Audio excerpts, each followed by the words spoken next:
الحمد لله نحمده ونستعينه ونستغفره ونؤمن به ونتوكل عليه ونعوذ بالله من شرور أنفسنا ومن سيئات أعمالنا من يهده الله فلا مضل له ومن يضلله فلا هادي له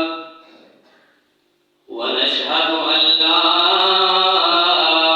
إله إلا الله وحده لا شريك له ونشهد أن سيدنا ومولانا محمدا عبده ورسوله أما بعد فأعوذ بالله من الشيطان الرجيم بسم الله الرحمن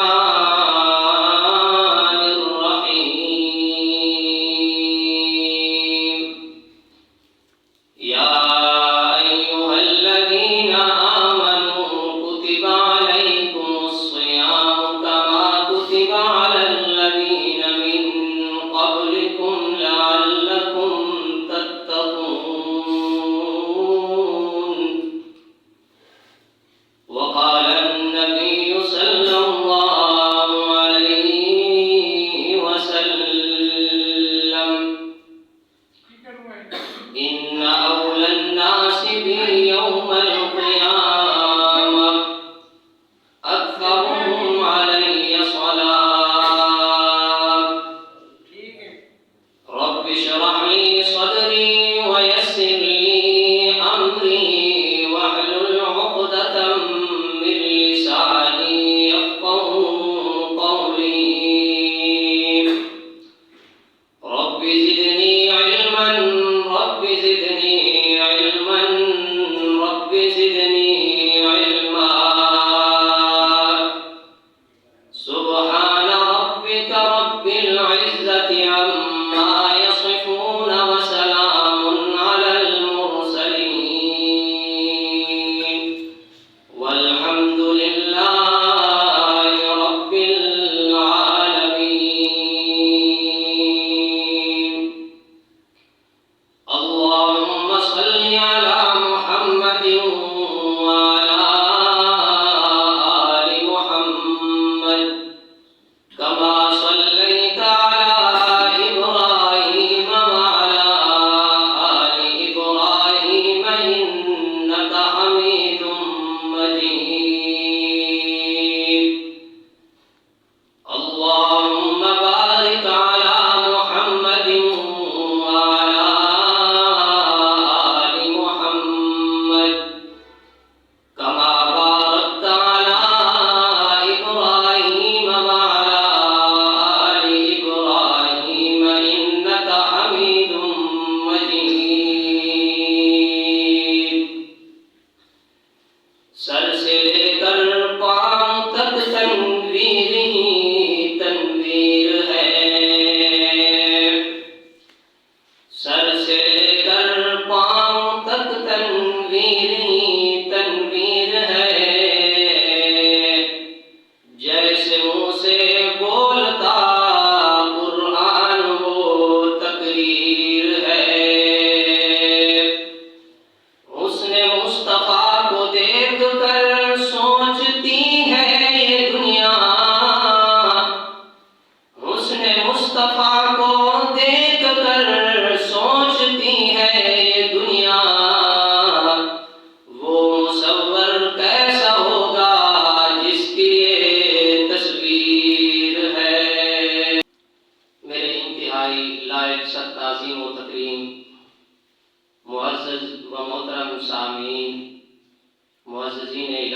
السلام علیکم ورحمۃ اللہ تعالیٰ وبرکاتہ۔ جیسا کہ آپ حضرات کے علم میں ہے کہ رمضان المبارک کا بابرکت اور مبارک مہینہ شروع ہو چکا ہے اور یہ مہینہ نصف گزر چکا ہے، دوسرے نصف کے اندر ہم قدم رکھ چکے ہیں۔ اللہ تبارک و تعالیٰ سے دعا ہے کہ اللہ تبارک و تعالیٰ صحیح معنوں کے اندر ہمیں اس مہینے کی قدر کرنے کی توفیق عطا فرمائے۔ یقیناً وہ لوگ خوش قسمت ہیں کہ جنہوں نے اس مہینے کے اندر دن کو روزہ رکھا، رات کو تراویح کے اندر قرآن کریم سنا یا سنایا اور روزے کے آداب کا بھی خیال رکھا کہ اپنی زبان کی حفاظت کی، اپنے کانوں کی حفاظت کی، اپنی نظر کی حفاظت کی۔ یہی لوگ مبارک کے لائق ہیں، اور بدبخت ہیں وہ لوگ کہ جنہوں نے اس مہینے کی قدر نہیں کی۔ بدقسمت ہیں وہ لوگ کہ جنہوں نے اس مہینے کے اندر روزہ نہیں رکھا، اس ماہ مبارک کے اندر تراویح نہیں پڑھی اور اللہ تبارک و تعالیٰ سے اپنے گناہوں کی بخشش نہیں کروا سکے۔ یہی وہ بدبخت ہے کہ جس سے جناب رسول اللہ صلی اللہ علیہ وسلم نے ناراضگی کا اظہار فرمایا ہے۔ ایک حدیث پاک کے اندر آتا ہے، جس حدیث کو حدیث منبر کہا جاتا ہے، کہ جب جناب رسول اللہ صلی اللہ علیہ وسلم منبر پر تشریف لائے، آپ نے منبر کی پہلی سیڑھی پر قدم رکھا تو زبان سے کہا آمین، پھر جب دوسری سیڑھی پر قدم رکھا تو پھر فرمایا آمین، پھر جب تیسری پر قدم رکھا تو پھر فرمایا آمین۔ صحابہ نے عرض کی، یا رسول اللہ صلی اللہ علیہ وسلم، اگر آپ اجازت دیں تو ہم آپ سے ایک بات پوچھنا چاہتے ہیں۔ تو آپ نے اجازت دی۔ صحابہ کرام نے پوچھا، یا رسول اللہ صلی اللہ علیہ وسلم، آج آپ نے ایک ایسا عمل کیا ہے جو آپ نے اپنی زندگی کے اندر پہلے کبھی نہیں کیا تھا، کہ جب آپ خطبہ دینے کے لیے منبر پر تشریف لائے، پہلی سیڑھی پر قدم رکھا تو کہا آمین، دوسری پر قدم رکھا تو پھر کہا آمین، تیسری پر قدم رکھا تو پھر کہا آمین۔ یہ آپ نے 3 مرتبہ جو آمین کہا ہے، اس کے اندر کیا حکمت ہے؟ تو اس وقت جناب رسول اللہ صلی اللہ علیہ وسلم نے یہ ارشاد فرمایا کہ اے میرے صحابہ، آج جب میں خطبہ دینے کے لیے منبر کے قریب آیا تو میں نے منبر کے قریب جبرائیل امین کو پایا، اور جب میں نے منبر کی پہلی سیڑھی پر قدم رکھا تو جبرائیل امین نے ایک بد دعا کی اور میں نے اس بد دعا پر آمین کہی۔ پھر جب میں نے دوسری سیڑھی پر قدم رکھا تو جبرائیل امین نے دوسری بد دعا کی اور میں محمد نے اس کے اوپر آمین کہی۔ پھر جب میں نے منبر کی تیسری سیڑھی پر قدم رکھا تو پھر جبرائیل امین نے ایک بد دعا کی اور مجھ محمد نے اس بد دعا کے اوپر آمین کہی۔ سوچنے کی بات ہے کہ وہ جگہ جہاں پر یہ بد دعا کی جا رہی ہے مسجد نبوی ہے، اور بد دعا کرنے والے سید الملائکہ ہیں، ملائکہ کے سردار ہیں، جبرائیل امین ہیں، اور اس بد دعا کے اندر آمین کہنے والے جناب محمد الرسول اللہ صلی اللہ علیہ وسلم ہیں۔ آپ صلی اللہ علیہ وسلم نے ارشاد فرمایا کہ جب میں نے پہلی سیڑھی پر قدم رکھا تو جبرائیل امین نے یہ بد دعا کی، راغم انف رجل، ہلاک ہو جائے وہ شخص، تباہ ہو جائے وہ شخص، برباد ہو جائے وہ شخص کہ جس نے رمضان المبارک کے مہینے کو پایا اور رمضان المبارک کے مہینے کی قدر نہیں کی۔ رمضان المبارک کے مہینے کو پایا اور رمضان المبارک کے اندر روزہ نہیں رکھا، رمضان المبارک کے مہینے کو پایا اور اللہ تبارک و تعالیٰ سے اپنے گناہوں کی بخشش نہیں کروا سکا، ایسا شخص ہلاک ہو جائے۔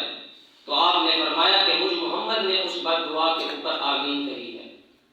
بھلا ایسی بد دعا کے اندر کوئی شک ہو سکتا ہے قبولیت کے اندر کہ بد دعا کرنے والے سید الملائکہ ہوں اور اس کے اوپر آمین کہنے والے رحمت للعالمین صلی اللہ علیہ وسلم ہوں؟ قرآن پاک کے اندر آتا ہے، یا ایھا الذین آمنوا کتب علیکم الصیام کما کتب علی الذین من قبلکم لعلکم تتقون۔ اے ایمان والو، تمہارے اوپر روزے فرض کیے گئے ہیں، صرف تمہارے اوپر فرض نہیں کیے گئے، کما کتب علی الذین من قبلکم، جو تم سے پہلے تھے ان کے اوپر بھی روزے فرض کیے گئے تھے، یہود پر بھی یہ روزے فرض کیے گئے تھے، نصارہ پر بھی یہ روزے فرض کیے تھے، اسی طرح تمہارے اوپر بھی یہ روزے فرض کیے گئے ہیں لعلکم تتقون، تاکہ تم پرہیزگار بن سکو۔ بخاری شریف کی حدیث کے اندر آتا ہے کہ جناب رسول اللہ صلی اللہ علیہ وسلم نے ارشاد فرمایا کہ جس شخص نے جان بوجھ کر رمضان المبارک کا ایک روزہ چھوڑ دیا بغیر کسی شرعی عذر کے، بغیر کسی سفر کے، 11 مہینے تو کیا اگر وہ شخص ساری زندگی بھی روزے رکھتا رہے تو رمضان المبارک کے ایک روزے کو ثواب کو بھی وہ حاصل نہیں کر سکتا۔ ایک دوسری حدیث پاک کے اندر آتا ہے، حضرت ابو امامہ رضی اللہ تعالی عنہ فرماتے ہیں کہ جناب رسول اللہ صلی اللہ علیہ وسلم نے ارشاد فرمایا کہ ایک رات میں نے خواب دیکھا اور میں نے خواب کے اندر کچھ ایسے لوگ دیکھے جو الٹے لٹکے ہوئے تھے اور ان کے منہ کو اور ان کے جبڑوں کو چیرا جا رہا تھا۔ خواب کس کا ہے؟ نبی کا خواب ہے۔ میرے اور آپ کے خواب کا تو جھوٹا ہو سکتا ہے، خواب کے اندر شک ہو سکتا ہے، لیکن انبیاء کا خواب وہی ہوتا ہے۔ پھر انبیاء میں سے یہ امام الانبیاء کا خواب ہے۔ آپ نے فرمایا میں نے ایسے لوگ دیکھے جو الٹے لٹکے ہوئے تھے اور ان کے جبڑوں کو اور ان کے منہ کو چیرا جا رہا تھا۔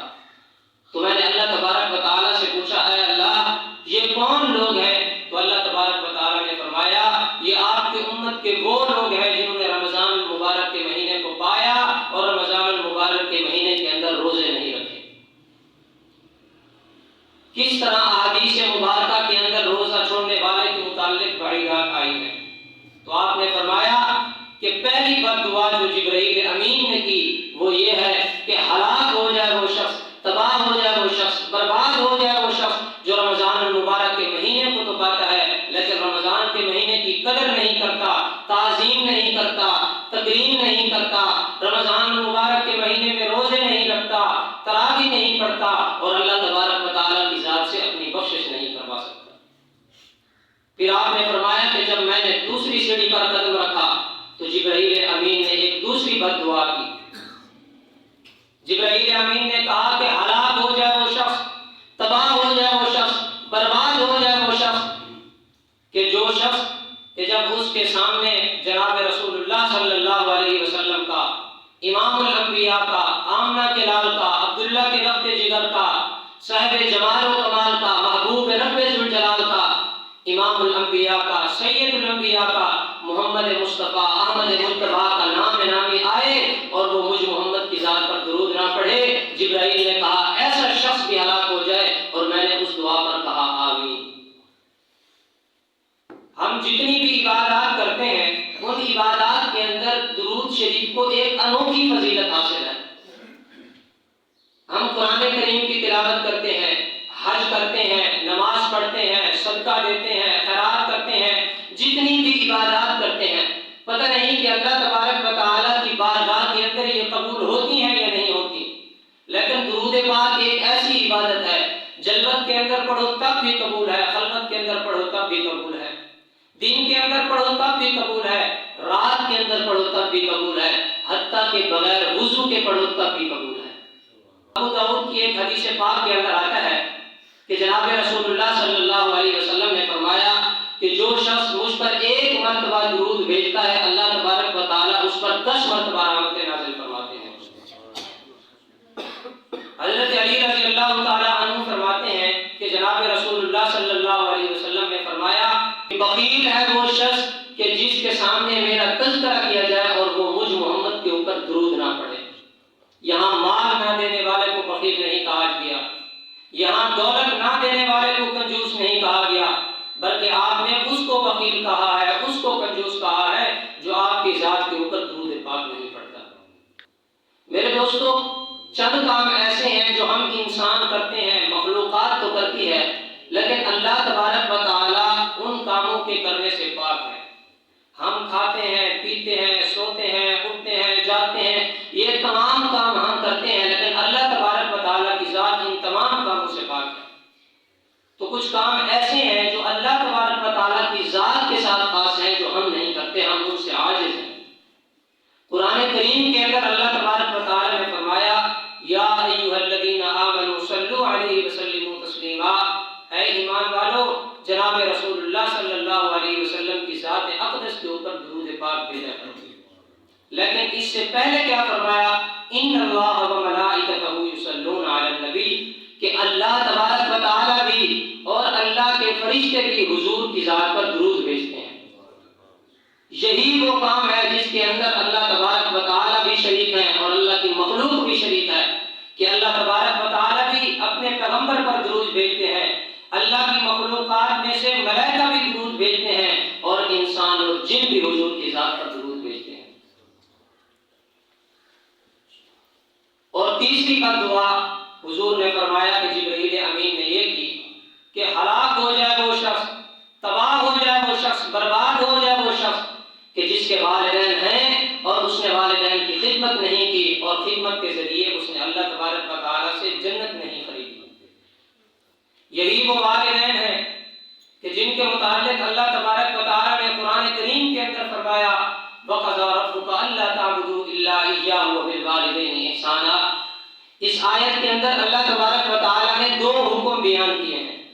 پہلا حکم تو یہ تھا کہ آپ میری عبادت کرو ہر حال کے اندر،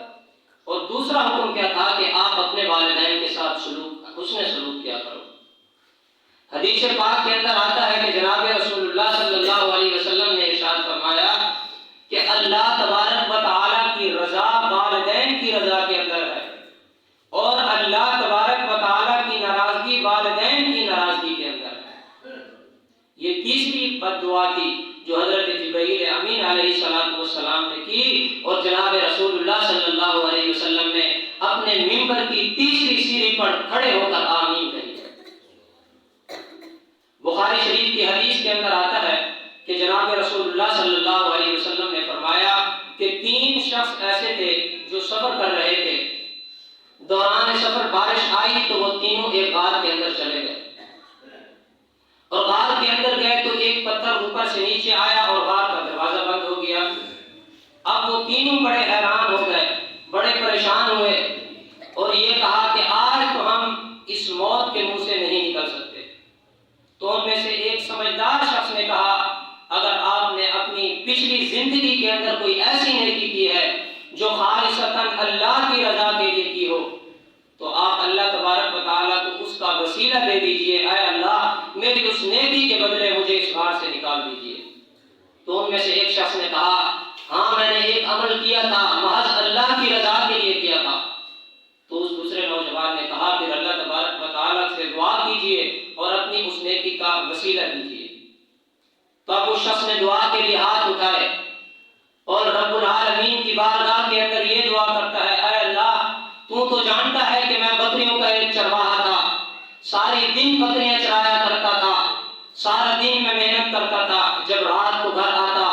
بکریوں کا دودھ نکالتا، پہلے والدین کی خدمت میں پیش کرتا، پھر اپنے بچوں کو پلاتا تھا۔ ایک دن میں بکریاں چرانے کے لیے گیا تو میں دیر سے گھر آیا، میرے والدین سو چکے تھے، میں نے بکریوں کا دودھ نکالا اور اپنے والدین کے سرانے کھڑے ہو گیا،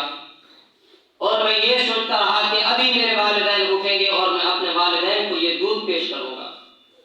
وہ شخص کہتا ہے کہ میں کافی دیر کھڑا رہا لیکن میرے والدین نہیں جاگے،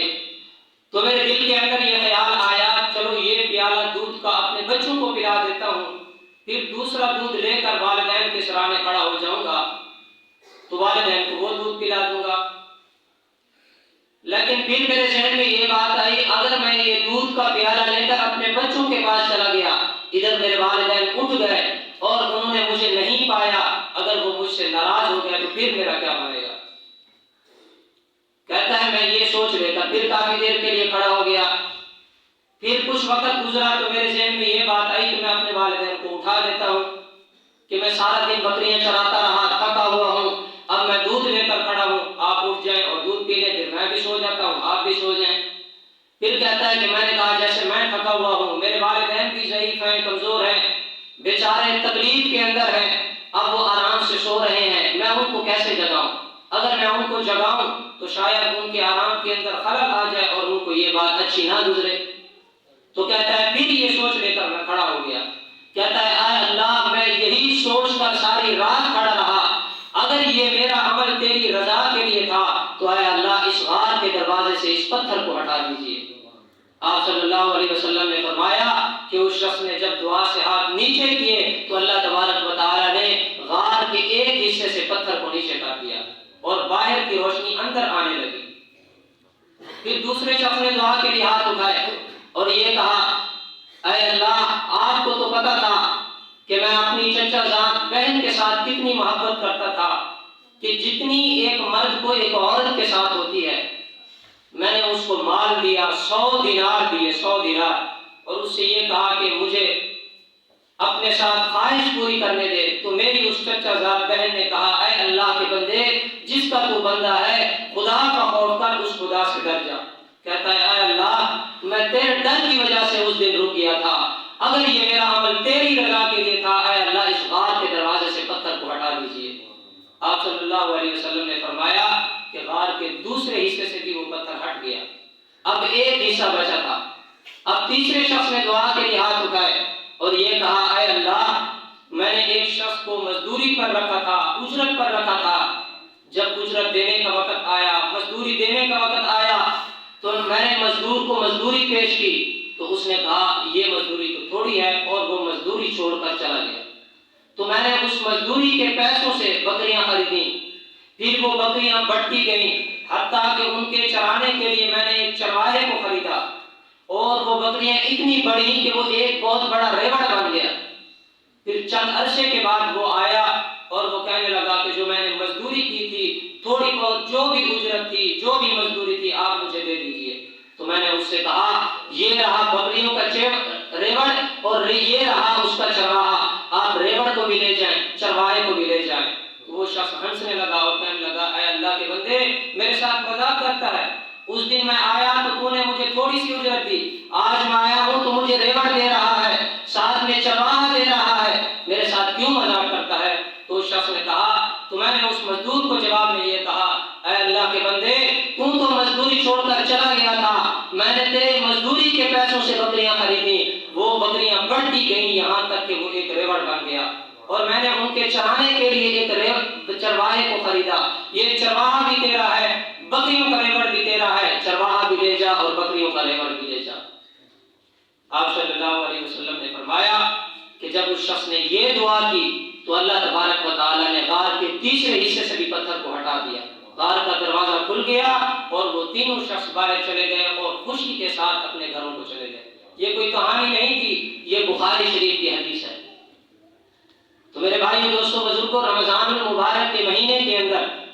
حضور نے 3 بد دعاؤں پر آمین کہی تھی۔ ایک بد دعا تو یہ تھی کہ جو شخص رمضان المبارک کا مہینہ پائے اور اس کے اندر روزے نہ رکھے، رمضان المبارک کا ادب اور احترام نہ کرے، وہ شخص ہلاک ہو جائے۔ دوسری بد دعا یہ تھی کہ جس شخص کے سامنے جناب محمد الرسول اللہ صلی اللہ علیہ وسلم کا نام نامی، اس میں گرامی آ جائے اور وہ حضور کی ذات پر درود نہ پڑھے۔ اور تیسری بد دعا یہ تھی کہ جو شخص اپنے والدین کی خدمت نہیں کرتا، خدمت کے ذریعے وہ اللہ تبارک و تعالیٰ کو راضی نہیں کرتا، ایسا شخص بھی ہلاک ہو جائے۔ دعا ہے کہ اللہ تبارک و تعالیٰ ہم سب کو ان 3 لوگوں کی قسموں میں سے نکالنے کی توفیق عطا فرمائے، ان تینوں قسموں سے بچنے کی توفیق عطا فرمائے۔ آخر میں 2-3 باتیں کرتا ہوں۔ پہلی بات تو یہ ہے کہ صدقہ فطر کے حوالے سے ہر سال آپ صدقہ فطر ادا کرتے ہیں، آپ کو معلوم ہوگا کہ صدقہ فطر جو ادا کیا جاتا ہے تقریباً اس کا جو وزن ہوتا ہے گندم کے لحاظ سے وہ 2 کلو ہوتا ہے۔ اس 2 کلو کی